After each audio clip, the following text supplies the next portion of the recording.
Muy buenos días a todos. Reciban un cordial saludo. Sean ustedes bienvenidos a esta inauguración de nuestro ciclo de charlas de la sección de jóvenes juristas de la Sociedad Mexicana de Derecho del Trabajo y de la Seguridad Social.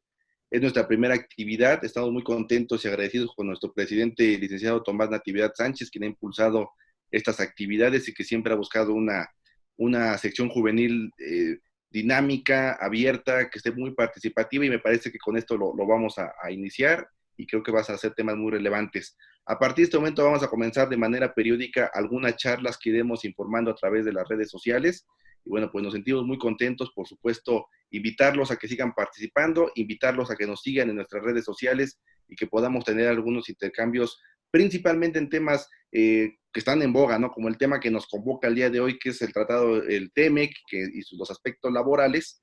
Y bueno, pues ya tendremos oportunidad de compartir otros temas igualmente relevantes con todos ustedes, por supuesto, invitados a participar, invitados a colaborar. Ahí están nuestros espacios.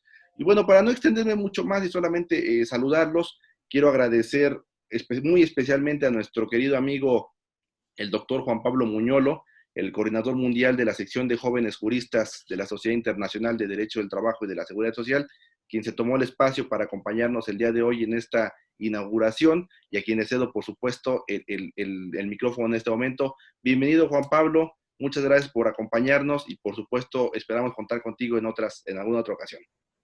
Bueno, gracias Oscar, y gracias a todos los jóvenes juristas por la invitación, sobre todo por la fuerza que han demostrado siempre y el compromiso con la sección de jóvenes de la Sociedad Internacional del Derecho del Trabajo. Nosotros tenemos una organización que nos venimos dando hace aproximadamente unos 8 años, que surgió a partir de un congreso mundial en el cual, en Santiago de Chile, en el cual fue electo Adrián Goldín, que tomando unos lineamientos del informe CERVE, que había elaborado justamente el expresidente, o el presidente que lo precedía, Jean-Michel Servet, también un jurista belga destacadísimo, proponía la creación de una sección de jóvenes juristas. A partir de ese momento comenzamos a trabajar en paralelo los colegas y amigos de Europa y los colegas y amigos desde América Latina, y confluimos en una coordinación que hoy es mundial, que alterna una conducción en un trienio en cabeza de un americano, y por ese motivo yo estoy hoy coordinando esta sección, producto de la decisión y el apoyo de los colegas de las subsecciones nacionales de toda América. Y quería comentar esto para que entiendan el contexto en el que está la sección de jóvenes juristas. No es solamente una actividad nacional, bien lo saben los miembros, pero como sé que hay otros participantes en el numeroso auditorio, lo quería mencionar y destacar en este proceso de creación y de consolidación de la sección de jóvenes juristas la activa participación, la temprana y activa participación de la Delegación Nacional de Jóvenes Juristas de México, de la sección de Jóvenes Juristas de México, con quien siempre nos encontramos en actividades internacionales. Bueno, no hace falta que yo les diga, que yo les infle más su nacionalismo. México es una referencia en América Latina y es el país hispanoamericano. Esto es una opinión personal, pero yo lo veo así, con las complejidades además que conlleva y sobre las cuales se va a reflexionar el licenciado Natividad, y que algo estábamos hablando en la previa, ¿no? de su vínculo y su ubicación en el norte del continente, el límite de Hispanoamérica en el continente hacia el norte. Bien, esta referencia indiscutida de México se vio en la sección de jóvenes juristas. México ocupa un lugar destacado en la sección de jóvenes juristas, tanto así que nuestro primer congreso mundial, hasta la fecha no hemos llevado congreso mundial, anualmente llevamos a cabo congresos regionales. En América comenzamos con Chile, luego con México, luego con Brasil, la ciudad de Recife, Y este año habíamos decidido suspender las actividades regionales tanto en Europa, que vienen reuniéndose también asiduamente en Valencia, en Bonn, bueno, etcétera, en ciudades europeas. Habíamos decidido suspender para proyectar nuestro Congreso Mundial, el primer Congreso Mundial de Jóvenes Juristas en México. Y lamentablemente la situación, esta terrible situación de la pandemia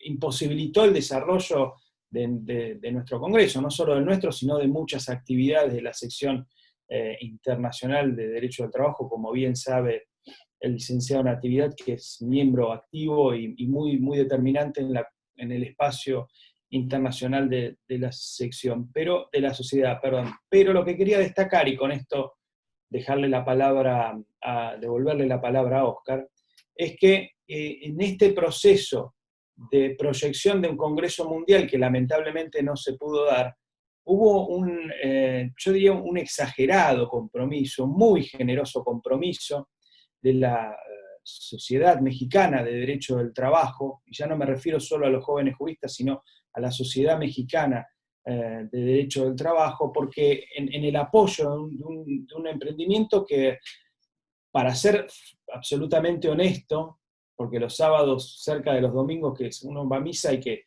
tratar de ponerse, de ir forjando la honestidad y de mentir de manera decreciente, casi exclusivamente sostenidos y apoyados por la Sociedad Mexicana de la sección de jóvenes juristas. Así que con esto lo menos que podía hacer es hacerme presente, acompañar a los jóvenes juristas, acompañar al licenciado Natividad en su exposición, y bueno, desearle los mejores augurios, y no me sorprende ni la calidad de las actividades que están comenzando a desarrollar, ni tampoco la cantidad de asistentes que logran convocar, porque, reitero, México constituye una referencia en la organización internacional, en nuestra sociedad internacional, perdón, de derecho del trabajo, y obviamente México constituye una referencia mundial en materia de derecho del trabajo, derecho social. Es decir, la Constitución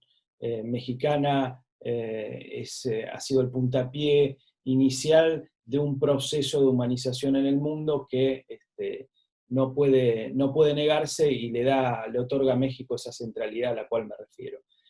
Nuevamente agradecerte, Óscar, por esta invitación, felicitarlos y confirmarte que contás con todo el apoyo, como siempre, de la Coordinación Mundial de Jóvenes Juristas, y bueno, quedo a vuestra disposición. Muchas gracias por el convite. Muchas gracias, Juan Pablo Muñolo. Por supuesto, siempre muy participativos y coordinados con el tino que tú has llevado esta sección a nivel mundial. Ya lo hiciste de una manera muy adecuada en el ámbito regional, ¿no? Y se siguen construyendo grandes relaciones, y sin lugar a dudas seguiremos teniendo muchas actividades más a lo largo de estos meses, que esperemos pronto podamos reactivar en términos normales y volver a pensar en este Congreso Mundial, ¿no? Que todavía México, y así fue lo que nos instruyó nuestro presidente, licenciado Tomás Natividad, seguir pensando en querer seguir haciendo este evento en México, ¿no? Todavía que pudiera volver a ser sede. Muchísimas gracias, especialmente públicamente quiero darte este agradecimiento, porque sé que tienes una situación personal por la cual tendrás posiblemente que ausentarte, pero también, y por eso mi doble agradecimiento, pero estamos trabajando en algunas redes sociales, entonces vamos a tener este material disponible, que seguramente podremos difundir entre la sección, porque es un tema que, si bien es norteamericano, nos va a involucrar o va a tener implicaciones económicas en toda la región, y si no exagero, hasta a nivel mundial por el intercambio internacional que podemos tener, ¿no? Entonces, vamos a tener este material disponible en nuestras redes sociales de manera muy, muy breve, y bueno, nuevamente agradecerte, también darte nuestro máximo apoyo, y por supuesto, a nombre del presidente Tomás Natividad, comentarte que vamos a apoyar a la sección mundial de jóvenes juristas en lo que nos corresponda, y con mucho gusto siempre. Muchísimas gracias, Juan Pablo, y bueno, pues te damos las gracias en ese sentido. Bien, pues para continuar con nuestra clase magistral, le voy a ceder el uso de la voz al licenciado Tomás Natividad, quien es el presidente de la Sociedad Mexicana de Derecho del Trabajo y de la Seguridad Social y vicepresidente de la misma, en la parte regional para la Sociedad Internacional de Derecho del Trabajo y de la Seguridad Social. Sin mayor preámbulo, porque no lo necesitamos, les dejo el uso de la voz al licenciado Tomás Natividad, quien nos dará una clase magistral de entre una hora y cuarto, para que si ustedes gustan puedan ir formulando sus preguntas a través del chat que tenemos aquí, y yo, una vez que termine el licenciado su presentación, podremos plantearlas para tener ese intercambio de preguntas y respuestas. Muchas gracias y adelante, licenciado Tomás Natividad, por favor. Bien, muchas gracias, Óscar Zavala, coordinador de jóvenes juristas aquí en México y coordinado totalmente con la sociedad mexicana que yo dirijo. Y verdaderamente le doy también muchas gracias al presidente de los jóvenes juristas a nivel internacional, al licenciado Juan Pablo Muñolo, y obviamente a todos los que han intervenido en la realización de esta plática o charla, para no llamarle conferencia, que evidentemente voy a tratar de hacerla muy digerible y muy clara en lo que está viviendo nuestro país, no solo con la crisis laboral que se viene y se percibe, y la crisis económica que estamos involucrados por la pandemia y por el conflicto de salud que ha declarado el Consejo Mundial de la Salud como una verdadera terrible tragedia, de las más grandes que ha vivido la humanidad, y que obviamente va a ser seguida de una crisis económica peor en materia económica, de empleo, de desarrollo de la mayoría de los países del mundo y sobre todo también de América Latina. Como lo decía el doctor Juan Pablo Muñolo, los países de Latinoamérica hemos estado en comunicación constante y coordinados por algunos países sudamericanos, en donde está participando desde luego Argentina y todos los países, porque a nivel internacional, como ustedes saben, la sociedad está dirigida por una doctora, una abogada americana, que la verdad no nos ha dado mucha bola, así como dicen en tu tierra, Juan Pablo, a ninguno de los países latinos, y yo, a pesar de que tengo la vicepresidencia de América del Norte, Panamá y República Dominicana, no me han permitido intervenir a nivel internacional en nada, no nos convocan, no nos dan juego, no nos hacen participar. También le agradezco mucho a todos los que participan en la sociedad mexicana, que me han ayudado a coordinar toda mi presidencia y que constantemente están en comunicación con Óscar y con Alejandra y con todos los que colaboran, la maestra Jacqueline Álvarez, Cristian Mancilla, que colaboran aquí con mi despacho y que evidentemente son los que han organizado este tipo de conferencias, a los que agradezco muchísimo. Pues sin más, voy a empezar a meterme al tema que me han asignado, Óscar y los organizadores de esta charla, porque sí es un momento muy importante, muy trascendente, doctor Muñolo, lo que está pasando en México en materia laboral. Yo creo que hemos vivido en estos años últimos, de 2017 a la fecha, cambios más trascendentes que no habíamos vivido como país en 100 años, desde la instalación de los derechos laborales de la Constitución Mexicana de 1917, en donde se elevan a rango constitucional las garantías sociales por primera vez en el mundo. Le ganamos hasta la Constitución de Weimar de Alemania. Sin embargo, este avance legislativo, que luego se vio coronado con una legislación laboral en 1931, y que estableció un régimen laboral muy inteligente, muy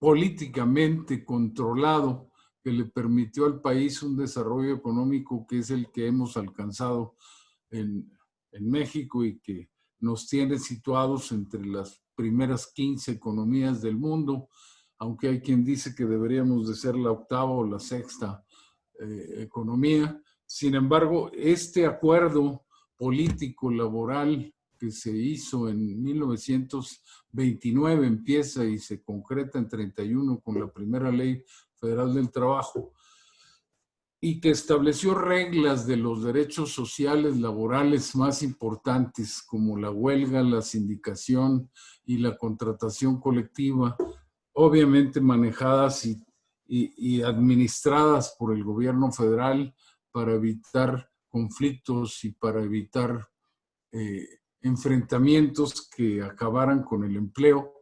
Se ha visto totalmente transformada de 2017 a la fecha. El primer paso que dio México precisamente en la negociación de los tratados comerciales en que México está involucrado, que yo creo que es uno de los países que más tratados comerciales tiene firmados, más de 30 y tantos, no me sé el número exacto, pero tiene tratados con Asia, con Europa, con Europa Occidental, con Norteamérica, y el último tratado que se negoció, el Transpacífico, que el único país que falta por suscribir es Estados Unidos, originó y obligó a México a tomar las principales decisiones, que era cambiar la justicia laboral y las reglas laborales del poder ejecutivo, en donde estaba situada toda la justicia laboral, al poder judicial. Éramos el último país de la OCDE que tenía todavía estructurado su justicia laboral en el poder ejecutivo a través de tribunales tripartitos que todavía existen y que estamos en proceso de cambio. Y obviamente el compromiso de la presidencia de Peña Nieto a nivel internacional fue corregir este tema a través de foros que se le llamaron la justicia cotidiana y en donde se empezó a discutir la necesidad de los cambios. Estos cambios fueron profundos. Primero, obviamente, después de haber vivido el proceso electoral en donde tuvimos un cambio político también muy importante, pues estos cambios se vieron pronunciados todavía más por la firma de la ratificación del Tratado 98 de la OIT, que establece la pluralidad de los sindicatos, la ratificación de la primera parte de la negociación del Tratado de Libre Comercio, que aquí en México le llamamos el TEMEX, por sus siglas americanas es el USMCA, que así se le conoce a nivel mundial. Sin embargo, en México le decimos el TEMEC. Este tratado que sustituyó al acuerdo de cooperación laboral para América del Norte que firmamos allá en los 90s, tiene cambios profundos, porque en el Telecán, o así le llamábamos en México a ese tratado, se establecía un anexo para tocar temas laborales. Recuerden que es un tratado que regula el comercio internacional entre los 3 países del norte, y eso constituye una de las más grandes economías del mundo. México, Estados Unidos y Canadá integran uno de los bloques económicos y movimiento económico más grande del país, del mundo. O sea, realmente esta unión de los 3 países del norte compite con toda la Europa occidental, todos los acuerdos que se han hecho en el Asia, y evidentemente sube la importancia de las negociaciones comerciales que se manejan a través de este tratado. Este tratado es denunciado en en cuanto llega el presidente Trump a Estados Unidos y exigido por parte de los republicanos en Estados Unidos, se revise el Telecán, como le decíamos en México. Y obviamente se somete a una revisión profunda en donde se negocia por México y Estados Unidos y también con Canadá. Sin embargo, la gran importancia de esta negociación es que México desde 1994, que se firmó el primer tratado, tiene prácticamente el 86% de todas las exportaciones mexicanas es en este tratado, con Canadá y con Estados Unidos. Con Estados Unidos es mucho mayor que con Canadá. Con Canadá tenemos solamente el 4% y con Estados Unidos el resto.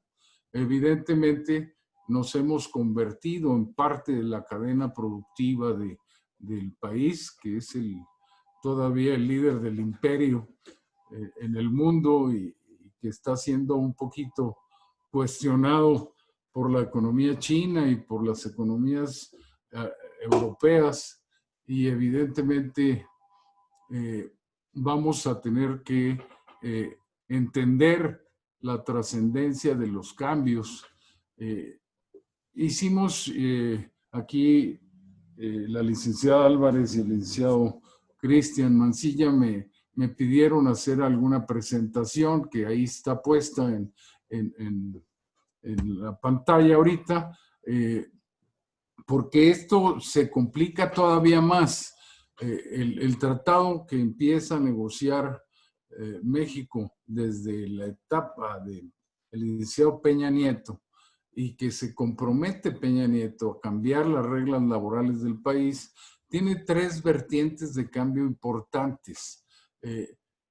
Esta presentación que les vamos a dejar, Oscar, se refiere exclusivamente a la última parte del tratado, que es el mecanismo laboral de respuesta rápida, que así se estableció y que tiene consecuencias laborales profundas en la operación industrial y en todo lo que se refiere al empleo y la actividad empresarial en el país. No solo empresarial, sino también en tanto a la democracia y validez de la libertad sindical en todos sus aspectos, en todas sus ramas. Ser sindicalizado, dejar de serlo y permanecer libre, que están en cuestionamiento en todos los cuerpos legales que ahora nos rigen. Me regreso un poquito a la historia que estaba relatando, esta negociación del gobierno del licenciado Peña Nieto, que se concreta el día 24 de febrero en la reforma constitucional al artículo 107 y 123, tiene 3 vertientes, como les decía. Primero, se pasa toda la justicia laboral del país al Poder Judicial. Esto todavía no ocurre, tiene un proceso de ajuste que se va a dar hasta el 2004, 2005, creo. 2024, perdón. Evidentemente tiene un proceso de ajuste y de cambio que apenas empieza en el país. Va a pasarse toda la justicia del Poder Ejecutivo y terminar los tribunales tripartitos a jueces laborales de justicia rápida y expedita. También el siguiente cambio es un control absoluto de la contratación colectiva y de la sindicalización en México.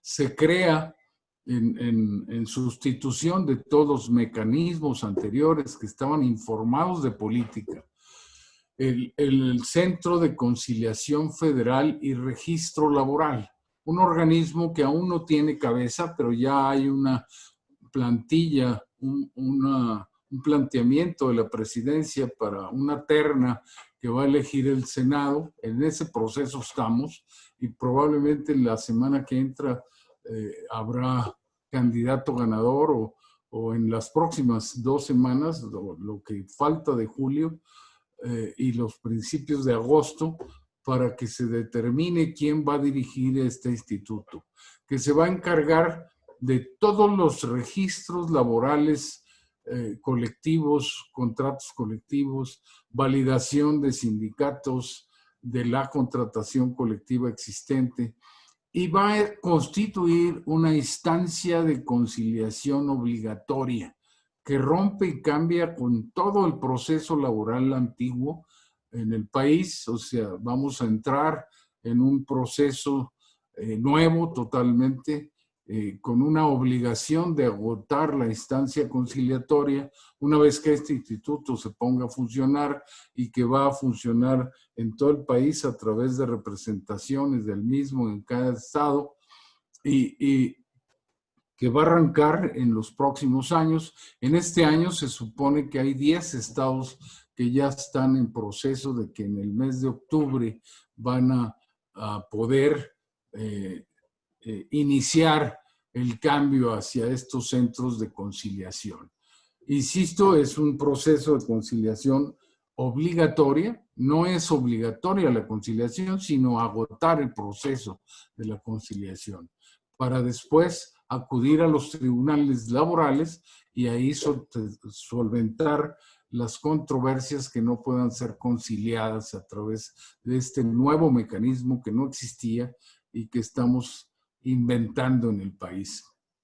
Este cambio, además de ser profundo, porque antes, en toda la historia, esa historia que no les gusta al gobierno actual que se menciona así, pero yo lo hago constantemente en mis intervenciones como esta, que le dio paz laboral al país 87 años y que es respetable, establecía mecanismos de control político muy interesantes. Todos teníamos el ejercicio de estos 3 derechos sindicales, estaban ligados uno a otro. Todos los mexicanos empleados teníamos derecho de sindicación, derecho de huelga y derecho a la contratación colectiva, como seguimos teniéndolos con otras reglas de manejo y de estructura. Pero para tener derecho de huelga se requería ser sindicato, y para ser sindicalizado o tener un organismo llamado sindicato, una asociación profesional de trabajadores, había que pasar por el sistema de registro, todo aquello que se conocía como toma de nota. Este sistema de registro permitía al Estado registrar a los grupos sindicales que colaboraban con el desarrollo del país, con la ideología de los gobiernos a nivel local y a nivel federal con la presidencia en turno. Y esto permitía controlar no solo los conflictos laborales entre grupos sindicales, sino también matizar o llevarle un control a la huelga. Y para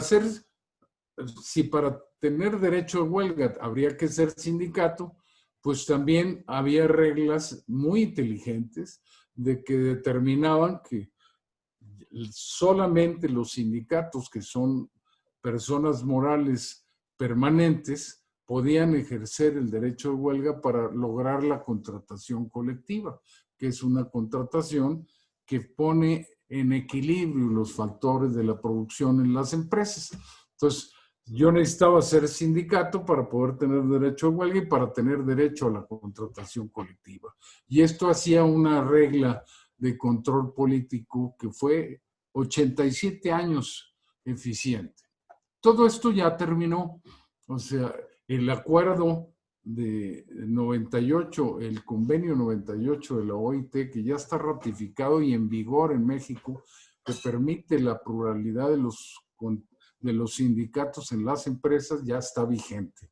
Pero además, en el Tratado de Libre Comercio, se firmó un anexo, el 23A, del capítulo 23 del Tratado de Libre Comercio, exigido por el Partido Demócrata del país, que establecía las reglas a que me estoy refiriendo de la reforma de Peña Nieto. El cambio de la justicia laboral, el Poder Judicial, la creación de un organismo independiente que se encargara de los registros sindicales Y finalmente la tercera parte, que se vigilara la democracia sindical a través del voto personal libre y secreto de los trabajadores en todas las operaciones sindicales. Este último aspecto es el que estaba involucrado también en el anexo 23A, que es totalmente de contenido laboral y que México se comprometió al firmar esa primera parte del tratado. Recuerden que hubo etapas de la entrada en vigor del tratado. México lo firmó primero que Canadá y Estados Unidos y firmó y aceptó el Tratado 23A. México, como muchos de los países de Latinoamérica, tiene sus reglas constitucionales de manejo de la legislación. Nuestra ley principal es la Constitución Política y los tratados que en los términos de la misma se firman y son ratificados por el Senado.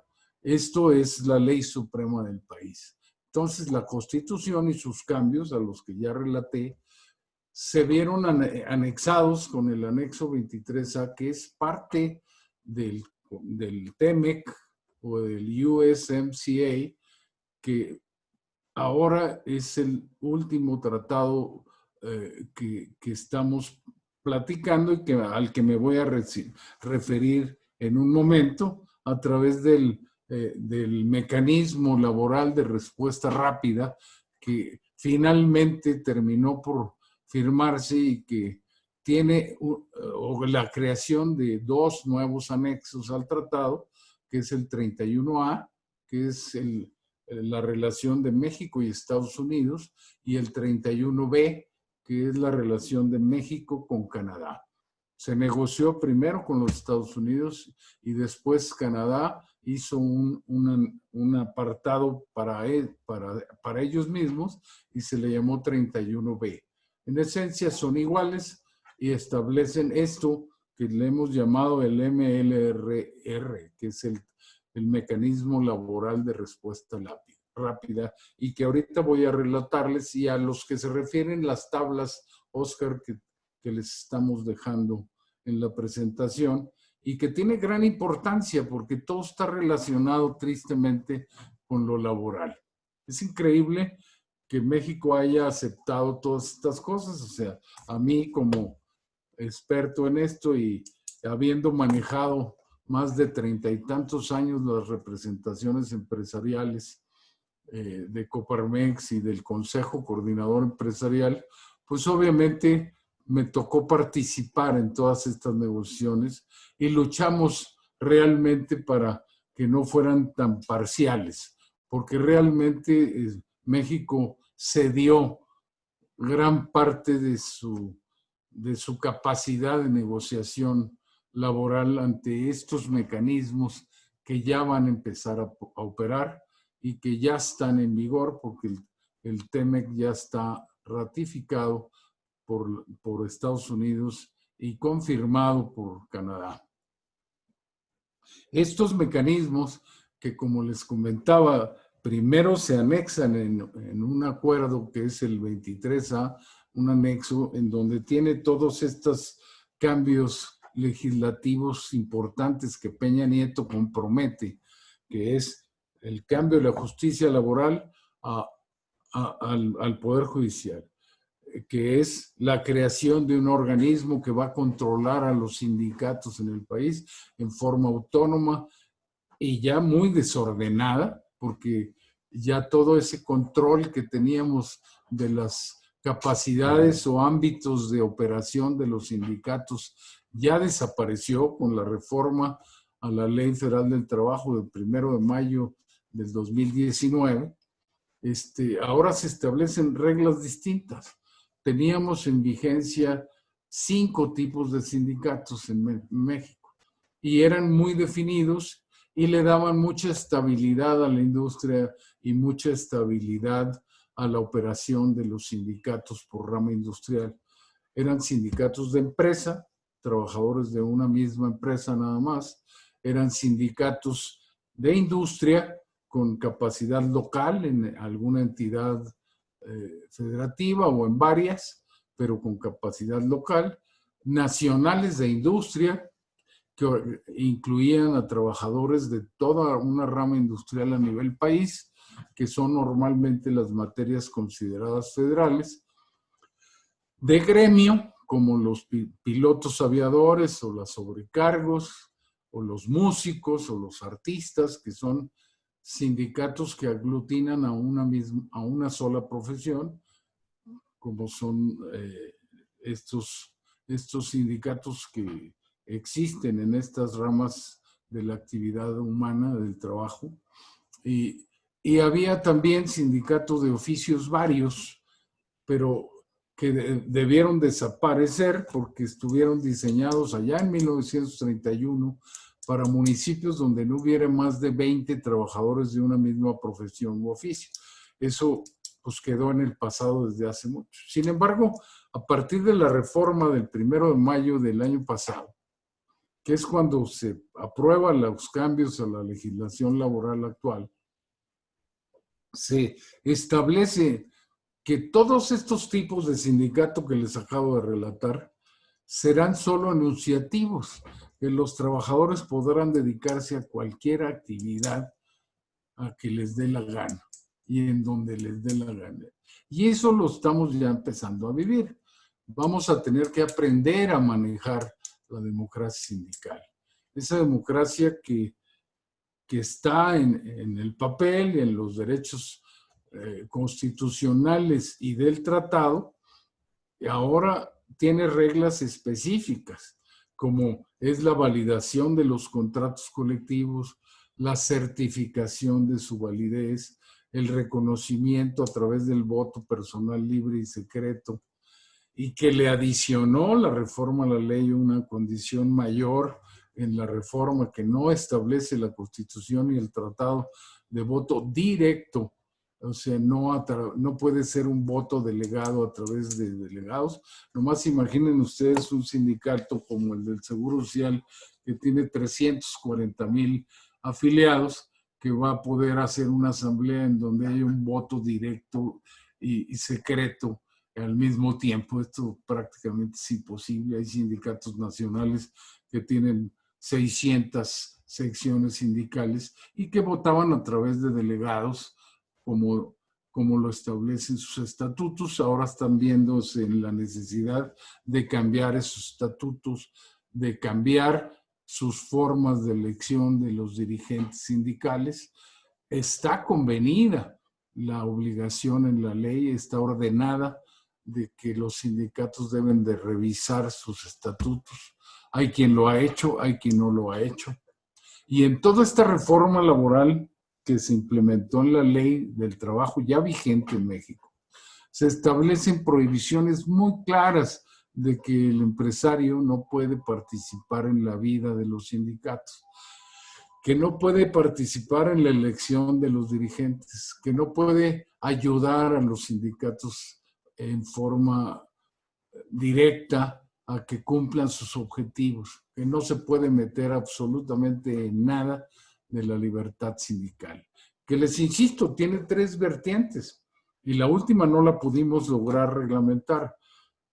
La vertiente de ser sindicalizado, que es un derecho individual, es un derecho del trabajador.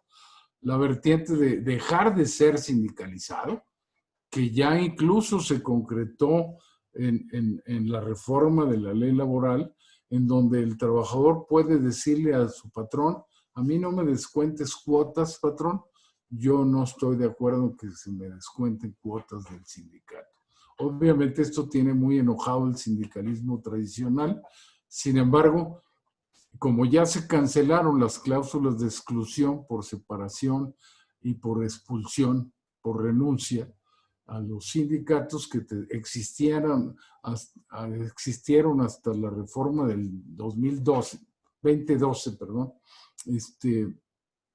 realmente las canceló la jurisprudencia de la Corte al considerarlas que violaban la libertad sindical. También existe la libertad sindical de permanecer libre, como todos los llamados generación milenio, que no les gusta tener sindicatos que les cobren cuotas, que los obliguen a hacer cosas, que no entienden la razón de tener un sindicato y que obviamente prefieren estar libres. Sin embargo, en México sigue subsistiendo la cláusula de exclusión de ingreso, en donde si se firma esa cláusula en un contrato colectivo, el patrón tiene obligación de pedirle al sindicato afiliados para que cubra las plazas de trabajo sindicalizadas. Esta última parte de la libertad sindical, bueno, ni los más agresivos y que se dicen más democráticos sindicatos del país aceptaron quitarla, porque evidentemente pues, puede ser por el cambio de mentalidad de las nuevas generaciones y más ahora con las crisis y todos los valores que estamos revisando en la materia laboral, como son los trabajos a través de plataformas y donde hay tercerizaciones y que verdaderamente estamos discutiendo a nivel mundial intensamente estos temas de quién es el responsable de los derechos sociales de los trabajadores, quién va a hacerse cargo, quién es el patrón en estas relaciones, la plataforma, el dueño del vehículo, el cliente que paga, etcétera. Todo lo que ustedes están estudiando, igual que nosotros los no jóvenes, los que estamos en la sociedad internacional y que discutimos constantemente estos temas en los eventos en que nos reunimos, todavía no están definidos. Todos estos derechos laborales que están en vigilancia, en nuestro Tratado de Libre Comercio, y ahora me voy a enfocar un poco para dejar el margen de preguntas que decía Oscar, al propósito del mecanismo laboral de respuesta rápida, que es el último anexo que los diputados demócratas de Estados Unidos le exigieron a nuestro país. México firmó este anexo y se comprometió a vigilar a través de un mecanismo de respuesta rápida, y se le llama respuesta rápida porque tiene menores plazos que el mecanismo de conflicto de intereses derivado del tratado. Recuerden que es un tratado comercial, no se debería referir a asuntos laborales. Por eso en el TEMEC le habíamos logrado manejar un anexo en donde se trataban algunos temas laborales. Sin embargo, ahora son parte del tratado y son ley suprema del país estos anexos, el 23A y el 31A y B. Últimos anexos, que fueron los últimos que se negociaron y que aprobó México y después ratificó ya el Partido Demócrata de Estados Unidos y Canadá, establecieron este mecanismo en donde se va a integrar paneles de resolución rápida cuando haya quejas o denuncias de posibles desviaciones de derechos laborales. Pero solo se refieren a 4 principales rangos de derecho. Uno, las violaciones al trabajo infantil. Recuerden que para México, y no sé si lo tengan presentes todos, pero México ya tiene una industria agropecuaria realmente trascendente e importantísima para el país. Es nada más, para que se den ustedes una idea, es la tercera fuente de divisas del mundo y de Estados Unidos del país. Esta fuente de los berries, los aguacates, los jitomates, toda la producción agropecuaria de México ya representa la tercera parte del ingreso de nuestro país. Y está obviamente ligada mucho al trabajo agropecuario, en donde participan mucho los familias, los trabajadores que se convierten en grandes grupos nómadas que van de un lado a otro en los cultivos, etcétera, y que están sumamente vigilados. Lo mismo pasa en Estados Unidos y supongo que en Canadá no lo conozco, pero en Estados Unidos también hay grupos que van de cultivo en cultivo y de cosecha en cosecha, moviéndose, familias completas. Y obviamente este es uno de los primeros temas que se van a ver en el MLRR, este mecanismo de respuesta rápida. El segundo tema son los trabajos forzosos, la obligación de trabajar o de pagar menos o de pagar a través de bienes y no de moneda, etcétera. Toda la reglamentación de los tratados de la OIT que se refieren al trabajo forzoso, que también están aprobados y ratificados en México. Y el tercer capítulo de estos temas del mecanismo es la democracia sindical. O sea, que se vigile que el sindicato de la empresa cumpla con el voto personal libre y secreto en la contratación colectiva, en la elección de líderes, en la validación de los contratos colectivos de trabajo. Pero fíjense la incongruencia. Por una parte, está prohibido al empresario que se meta a intervenir en la vida sindical y participar en los sindicatos, porque así se establece expresamente en toda la reglamentación vigente. Y por otro lado, si el sindicato de la empresa de que se trate está violando estos principios de tener un contrato que conozca a la gente, que no se certifique y que de acuerdo a las reglas aprobadas en el 23A y en la ley, si no se valida el contrato colectivo, y esto significa que los trabajadores digan conocerlo y conocer a su sindicato, se va a terminar en los 4 primeros años de vigencia de la ley, que eso será en el 2023. Ya llevamos 1 año y meses de la vigencia de este anexo, de esta modificación del 23A. Si no se validan en 4 años, el contrato colectivo va a terminar. O sea, se creó otra causa de terminación de la contratación colectiva. Nomás había 2, por terminación de los minerales en caso de la industria minera o de la operación, por mutuo acuerdo entre las partes o por término de la obra en un contrato por obra determinada colectivo. Ahora hay otro. Si no se valida en 4 años, el contrato colectivo terminará. No los derechos laborales que haya derivado del contrato colectivo, pero sí la contratación colectiva. Y por tanto tendrá la posibilidad de cualquier agrupación sindical tratar de participar y tener la contratación colectiva de esas empresas. ¿Qué está pasando ahorita con la integración de los paneles del mecanismo laboral de respuesta rápida? Pues que los Estados Unidos ya traen estudios.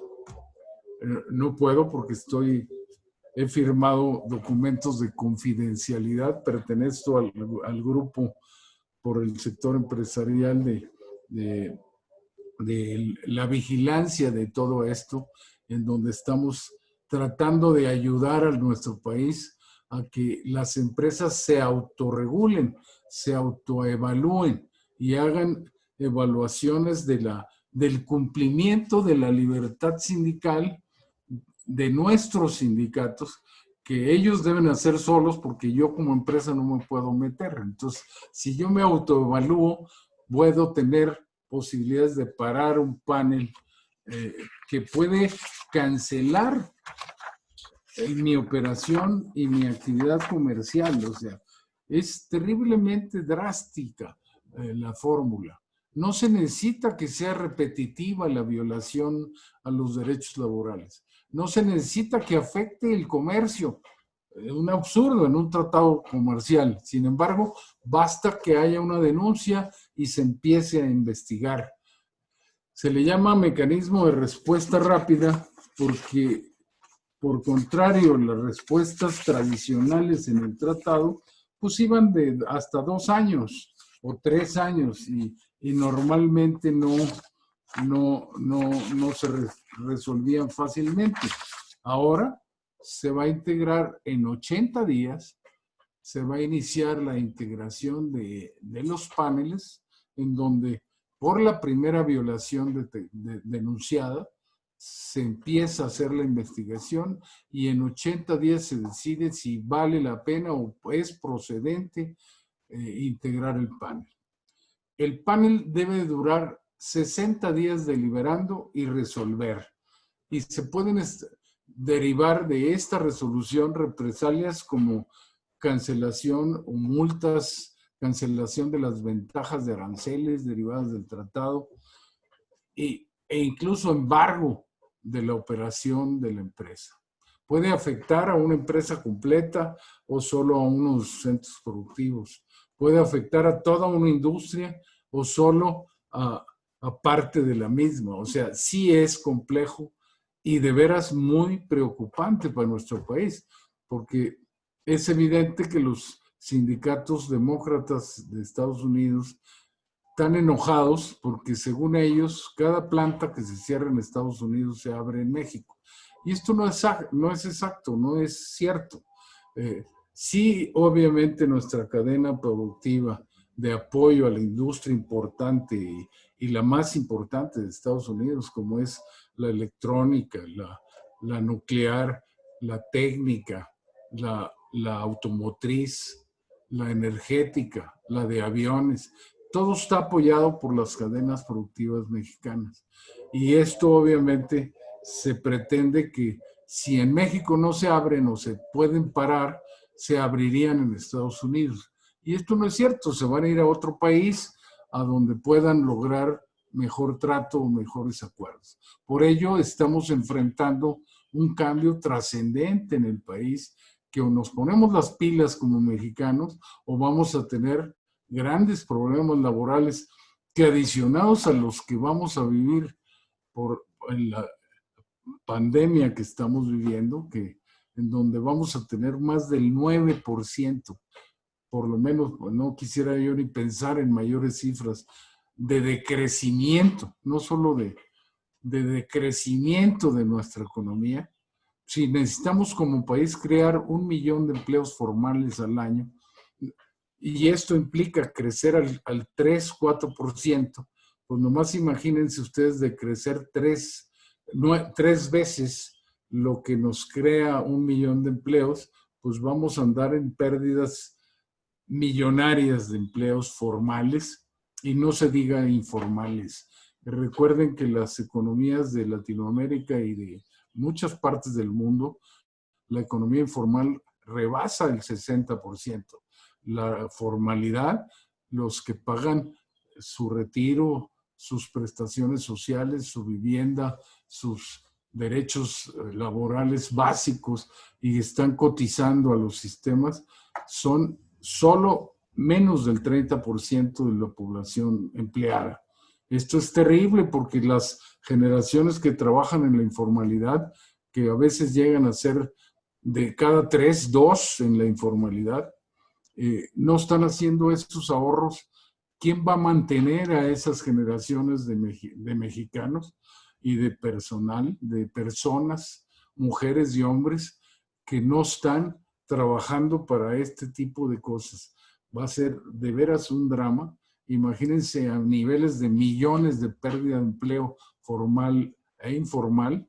Hablamos de más de 12 millones al mes de abril de este año, de personas sin ingresos, según números de INEGI ya declarados, y que si le sumamos mayo y junio, pues es de escalofrío. No quisiera ni mencionarlo ni imaginarme, porque si a cada persona sin ingresos le sumamos 1 o 2 dependientes, pues es más de la mitad de la población económicamente activa. Y esto, pues, está ligado totalmente a la violencia, al desempleo formal e informal y obviamente a una gran preocupación social de todos los que estamos metidos en este tipo de estudios de los derechos laborales que existen y que deben de estar protegidos y que debemos de trabajar todos en esta sociedad, por ejemplo, de jóvenes juristas, en encontrar las mejores maneras para defender el derecho humano al trabajo, el derecho humano a la persona, a la no discriminación, no desigualdad, a todos los nuevos derechos que se están vigilando y que hemos también cometido excesos en esos temas. Entonces no quisiera abundar en ellos porque ahí hay muchos que luego me dicen que soy medio radical del otro lado. Y no es cierto, reconozco estos derechos perfectamente y he trabajado por ellos. Siempre desde que empecé hace muchos años representando al sector privado, la meta que me ha dirigido es mejorar los derechos de trabajadores. Existen, deben de existir, bien protegidos, bien vigilados, porque la persona que vive de sus ingresos debe estar protegido contra el dueño del malvado patrón, que es el dueño de los aparatos productivos y de la maquinaria.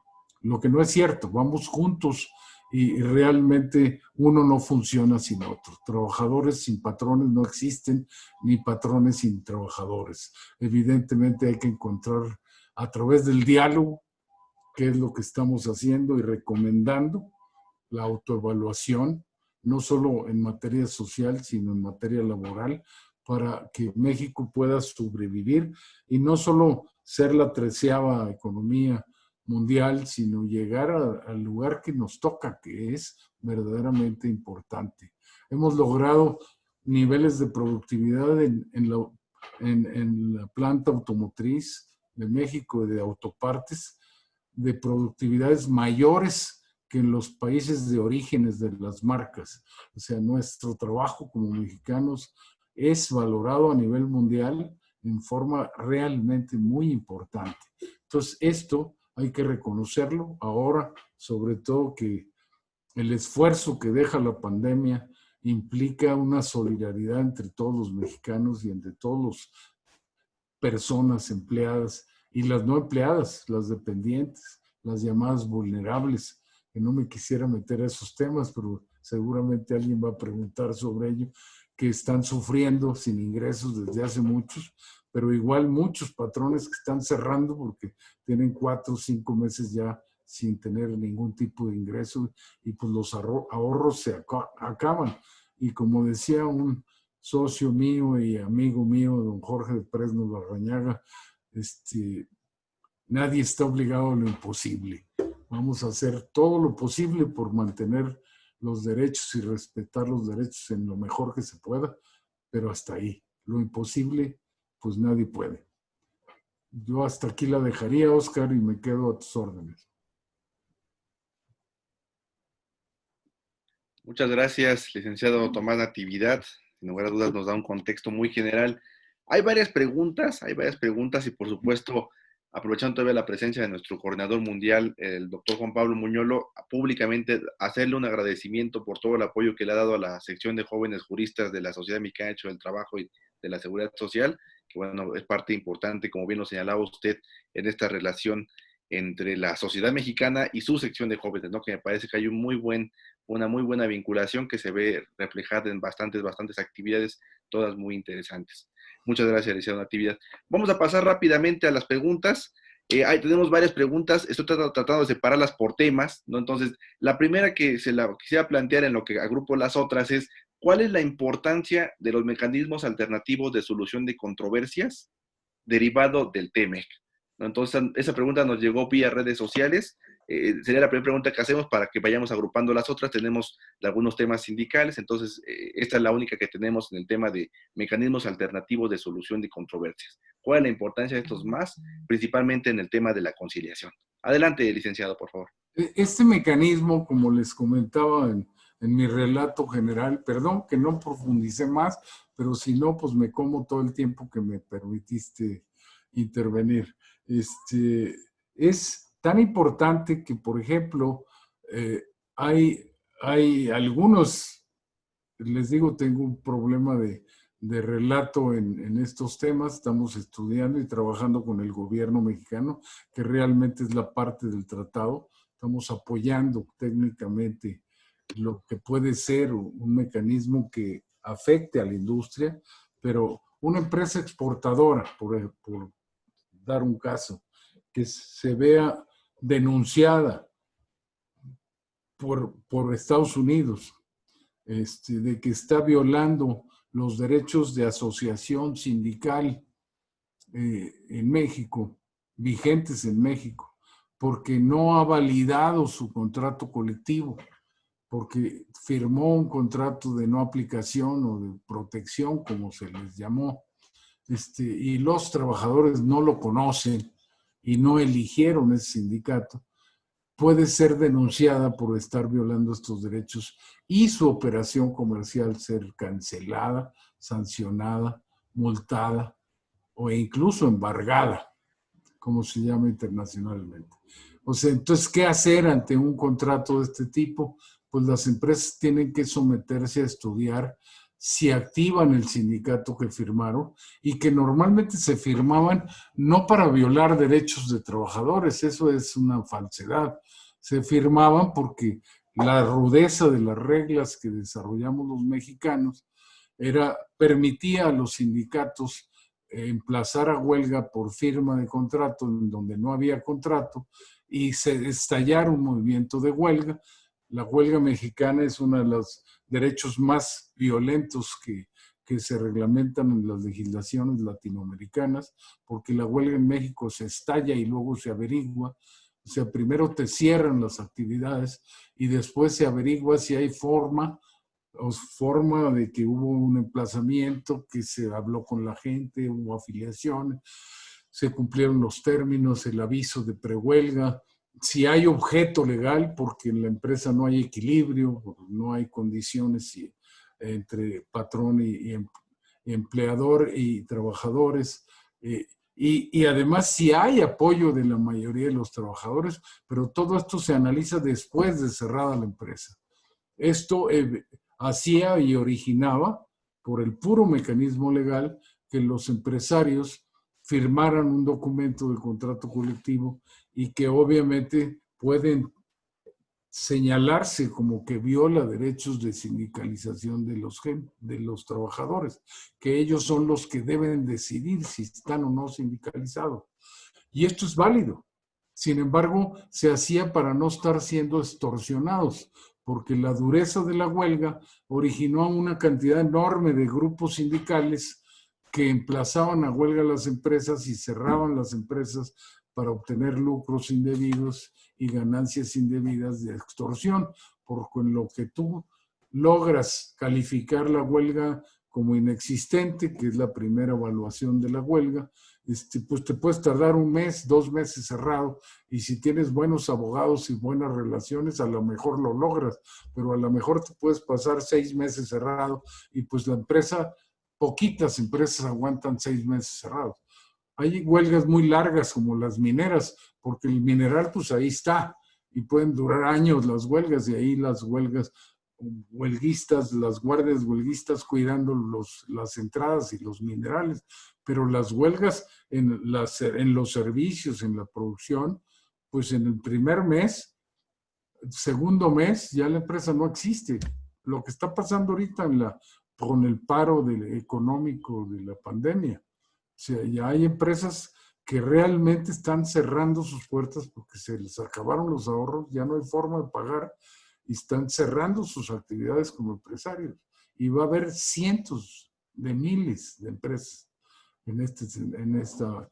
Y obviamente el contrato colectivo, y esto lo discutí yo con líderes que llevaron a la ley y a los cambios a ese grado como lo que estamos viviendo ya vigente en México, y en público, y ellos mismos lo reconocieron.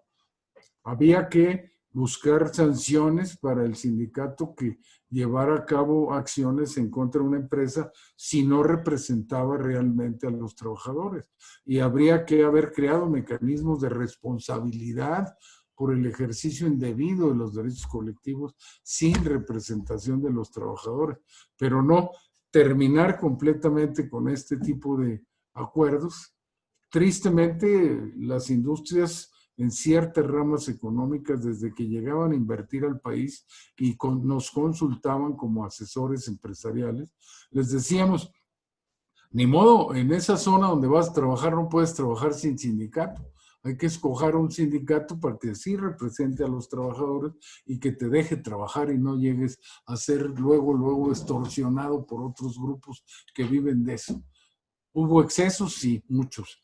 Hay sindicatos que se han enriquecido de ese tipo de la rudeza de los derechos laborales del país. No Bien, sé si... muchas gracias, licenciado. Aquí tenemos otras preguntas muy interesantes. Una en particular nos pregunta Deyanira Arisbe Gutiérrez, ¿cuáles son las medidas que usted sugeriría a los patrones para cumplir con el TEMEC o para ajustarse a este tratado comercial? Qué buena pregunta, Deyanira, gracias. Realmente es lo que me refería ahorita, la autoevaluación. Si en ese periodo de integración de los paneles, que ahorita no hay ningún panel todavía iniciado ni con posibilidades de iniciarse. Hay algún listado de posibles denuncias y posibles quejas internacionales, pero no hay ningún oficial hasta ahorita. Entonces, ¿qué hacer ante posibles agresiones de denuncias de Estados Unidos o de Canadá? Hemos estado estudiando como sector privado, por ejemplo, la posibilidad de nosotros también denunciarlos a ellos. También ellos están violando en algunos casos estos derechos como el trabajo infantil o la democracia sindical, porque allá es muy diferente, allá no hay derecho indemnizatorio, la permanencia en el trabajo no existe, hay un seguro de desempleo, pero es equivalente a nuestra indemnización. Son reglas distintas totalmente.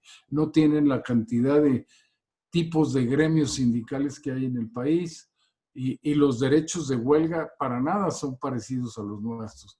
Allá no tienen capacidad de cerrar la operación de una empresa. Por eso ven ustedes las huelgas con pancartas afuera de los trabajadores y les llaman los esquiroles a los que contrata el patrón a que vaya a hacer lo que están haciendo, están dejando de hacer los huelguistas, pero no tiene el mismo efecto la huelga ya.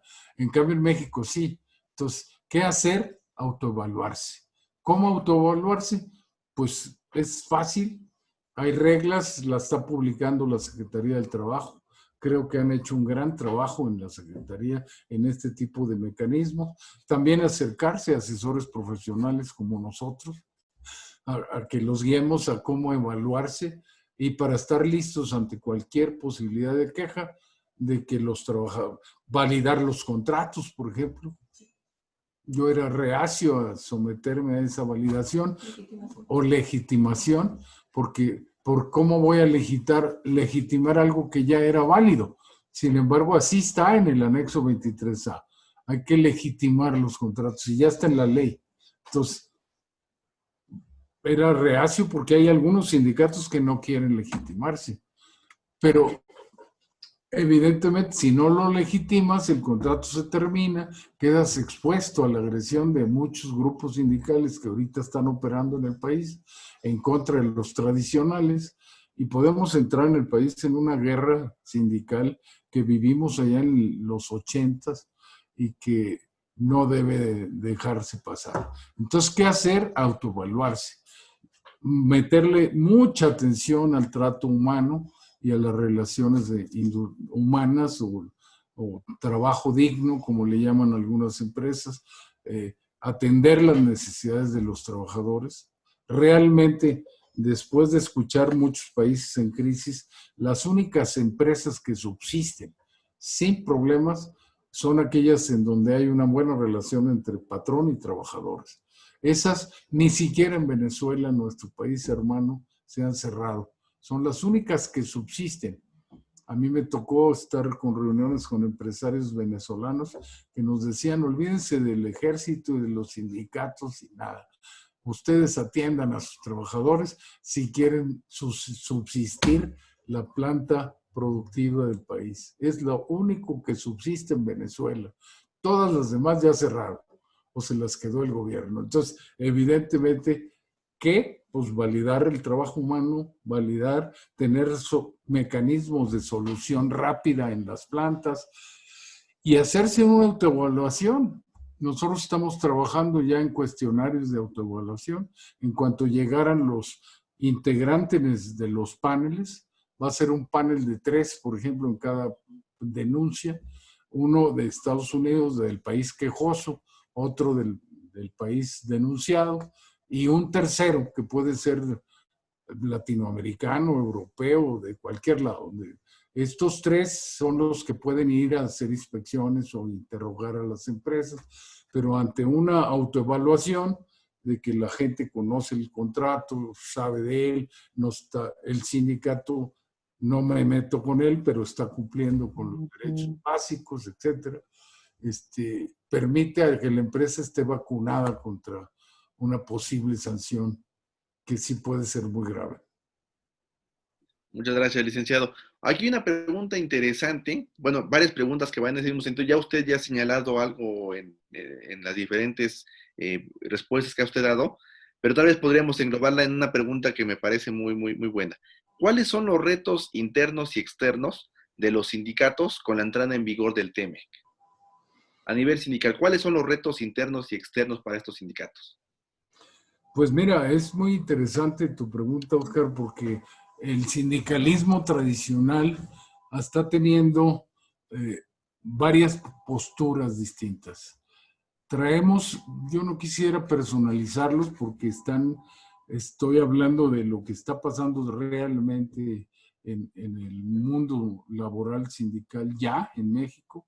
Hay grupos sindicales de una rama industrial determinada, por ejemplo, la minera, que ya amplió sus actividades a costas, a industria automotriz, a transporte, y ahora se anda metiendo en todos lados, o intentándose meter porque dicen que ellos sí son democráticos.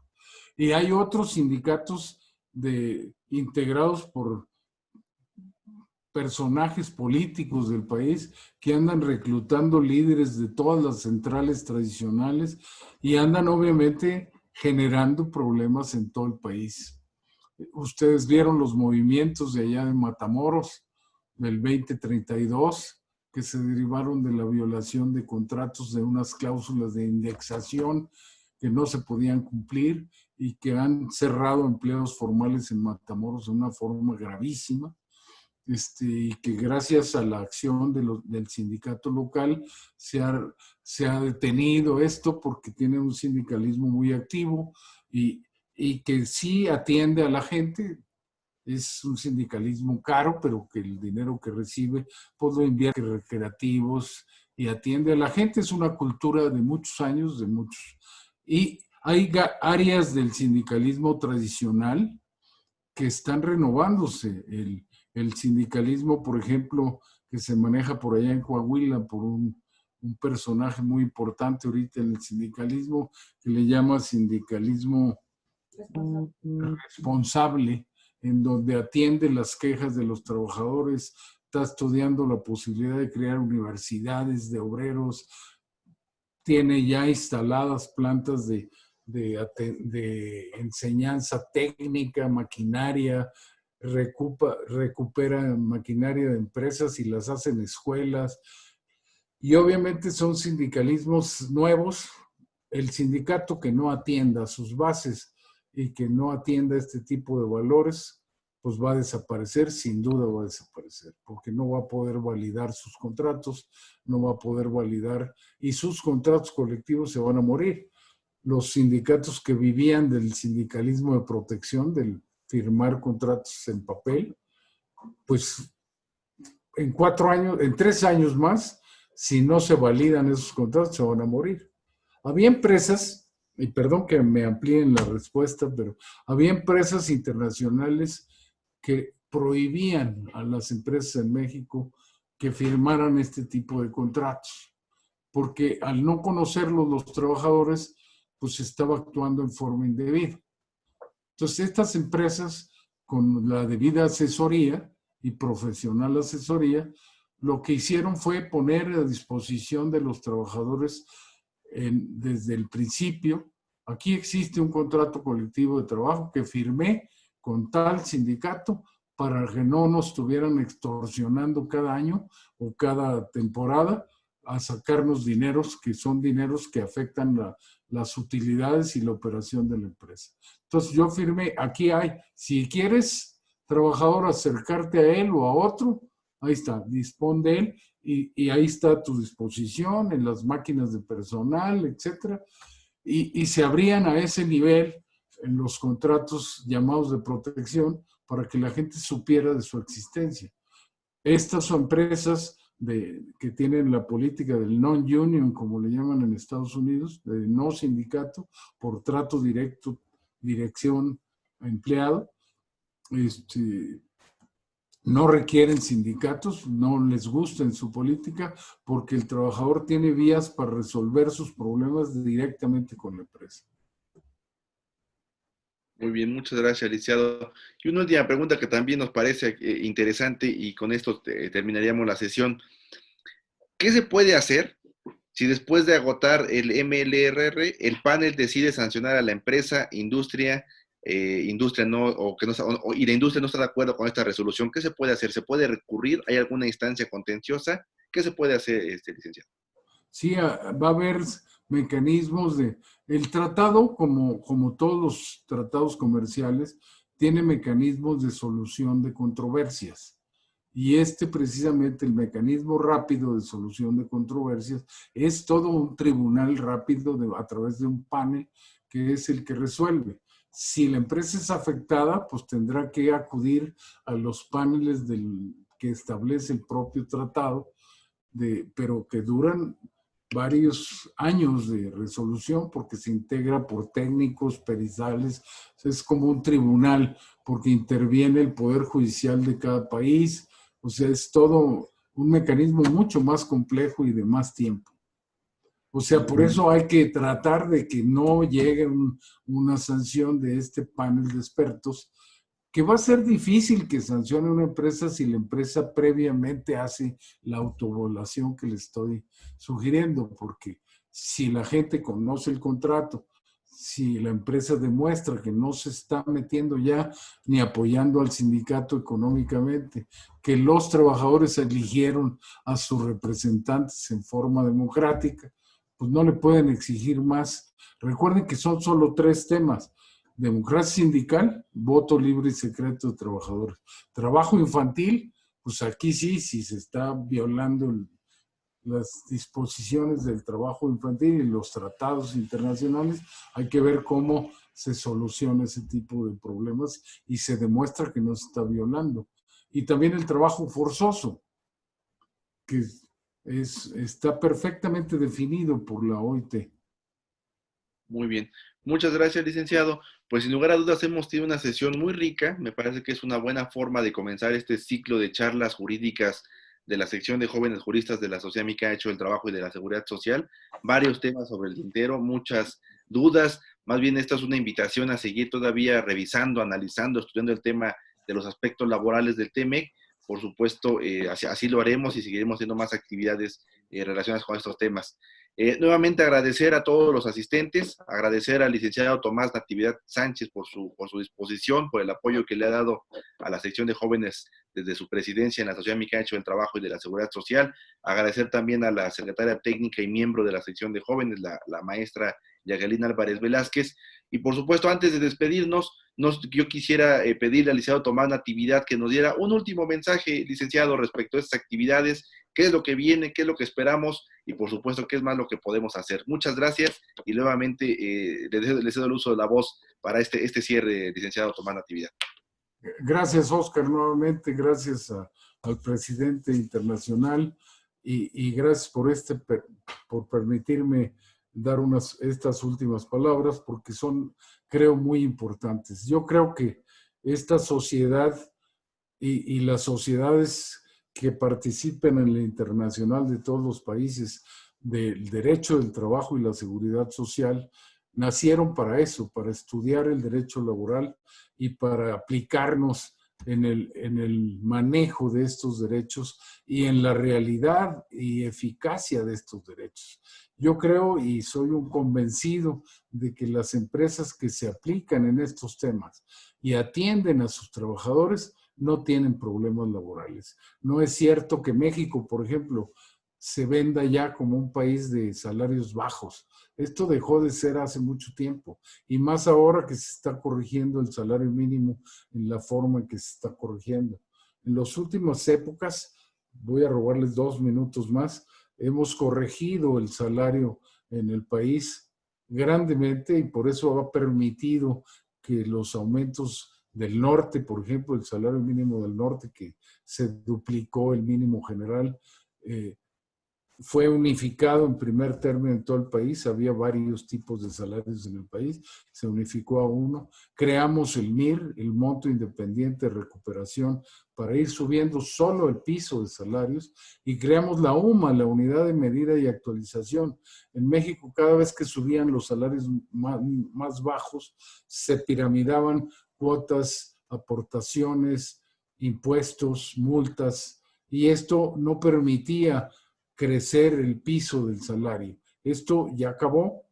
Las empresas están dando los incrementos por méritos, por capacidad, por productividad, y esto es lo que debemos seguir vigilando, porque la gente debe tener el pago justo a su labor y a su compromiso.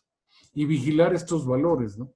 Que es la permanencia en el empleo, el trabajo digno y el trabajo responsable e igualitario. Gracias por permitirme participar. No, muchísimas gracias, licenciado. Muchísimas gracias a todos los asistentes que se dieron el tiempo de compartir con nosotros estas ideas.